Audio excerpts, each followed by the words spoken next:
அனைவருக்கும் வணக்கம். வினைவழியும் தன்வழியும் மாற்றான் வழியும் துணை வழியும் தூக்கி செயல். ஒரு செயலோட வலிமையையும் தன் வலிமையையும் பகைவனோட வலிமையும் இருவருக்கும் துணையானவரோட வலிமையும் ஆராய்ந்து செயல்பட வேண்டும். இன்னைக்கு நம்ம என்ன பார்க்க போறோம்னு சொன்னா, இந்திய ராணுவத்தின் முக்கிய ஆபரேஷன்கள். இது வந்து பாலிட்டில கவர் ஆகும். ஸோ இது பார்ட் 1 பார்ட் 2 பார்ப்போம். ஆபரேஷன் போலோ பாருங்க, 1948 நடந்திருக்கும். இதோட நோக்கம் ஹைதராபாத் நிசாம் ஆட்சியை முடிவுக்கு கொண்டு இந்திய ஒன்றியத்தில் இணைப்பது.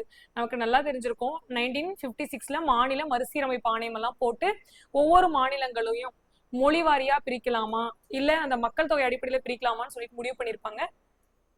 அதுக்காக போடப்பட்டதுதான் இந்த ஆபரேஷன் போலோ.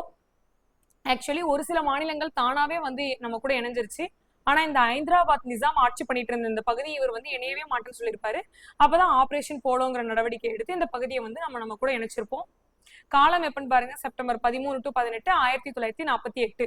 இதோட விளைவு இந்தியாவின் தீர்க்கமான வெற்றி, ஹைதராபாத் இந்தியாவுடன் இணைப்பு. ஆபரேஷன் போலோ போட்டுதான் ஹைதராபாத் வந்து இந்தியா கூட இணைச்சிருப்பாங்க. அடுத்து பாருங்க, ஆபரேஷன் விஜய் 1961 நடந்திருக்கு. இதோட நோக்கம் கோவா, டையூ, டாமன் போர்ச்சுகீசிய காலனி ஆதிக்கத்திலிருந்து விடுவிப்பது. நமக்கு வந்து முதல்ல வந்தவங்களும் போர்ச்சுகீசியர்கள் தான், நம்ம நாட்டை விட்டு கடைசியா போனவங்களும் போர்ச்சுகீசியர்கள் தான். போர்ச்சுகீசியர்களோட கண்ட்ரோல்ல தான் கோவா, டாமன், டையூ இதெல்லாமே இருந்திருக்கும். ஸோ இதெல்லாம் வந்து விடுவிக்கிறதுக்காக போடப்பட்டதுதான் இந்த ஆபரேஷன் விஜய். டிசம்பர் 18 to 19 1961 நடந்திருக்கு.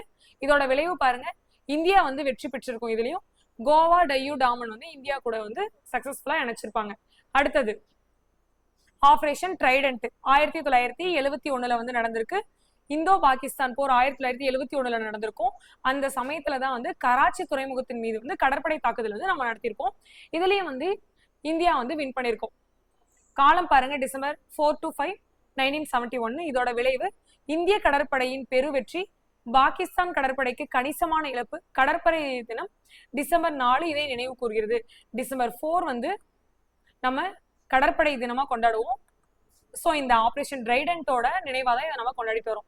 ஸோ இந்த வீடியோ யூஸ்ஃபுல்லாக இருந்திருக்கும்னு நினைக்கிறேன். தேங்க்ஸ் ஃபார் வாட்சிங்.